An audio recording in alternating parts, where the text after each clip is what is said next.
Alright, ladies and gentlemen, what is going on? It is your man Z Moose coming at you live from the stormy Hurricane Irene ridden Moose Den. The media is blowing it out of proportion for my people that are not on the East Coast. And for my people that are on the East Coast, please stay indoors. I've heard of way too many people trying to sail out of this storm. There was a sailboat that actually attempted to escape Hurricane Irene. Needless to say, their sailboat is underwater. They were saved, but their sailboat is gone. How dumb can you really get? Come on, people on the East Coast, represent well.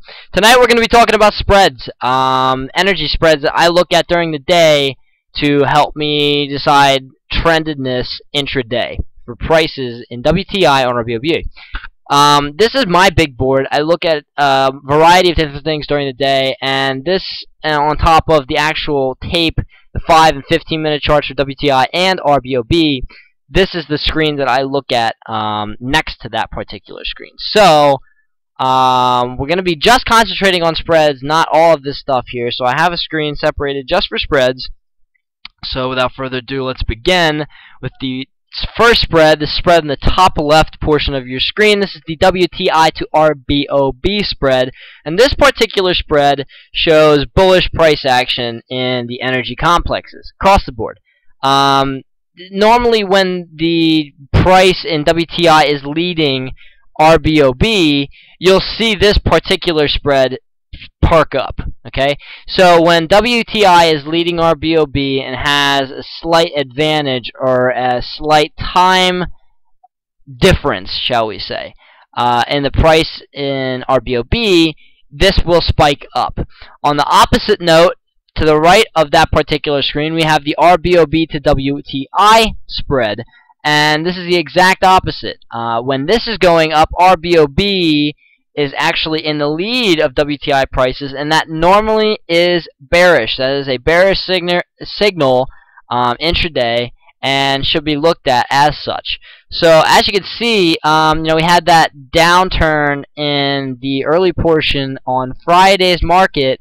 RBOB led, WTI did not. So we see these, we see the WTI to RBOB spread decline, and when we start to see this kind of base in price, that's where I would look for a price reversal, actually, and I would begin to look for WTI to base, and I would begin to look for RBOB to base.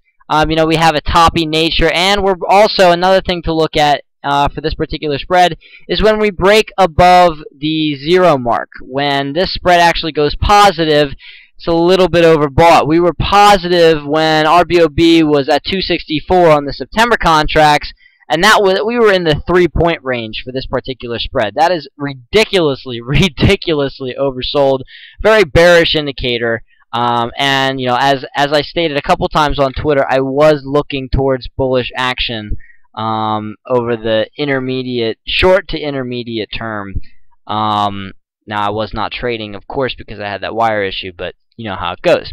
Bottom left, we see, bottom left and bottom right, actually, we see two things that measure volatility. And the one on the bottom left is the front month contract in WTI, the Octobers, minus the back month contract for that particular year. So that would be October 2011 contracts minus the December 2011 contracts. When this particular spread blows out, you will actually notice a big difference in price. Price will be its most volatile at that particular time. Here, it's the exact same thing for RBOB, but when price blows out, price can also move up and down in bullish and bearish tendencies wherever price goes. So you can actually see much better, much clearer picture for RBOB. When this moves up and is blowing out, you can see upside volatility. And here, when this is blowing up and moving down, you can actually see downside volatility, which is very interesting. Here we have the crack spread, which has just sort of been an interesting indicator for me. I use this very little, but I do use this to see how well the energy complexes are moving together. So that's a short little overrun 5-minute video of how I use spreads, and I hope that helped everyone. Stay safe, East Coast. See y'all on Monday.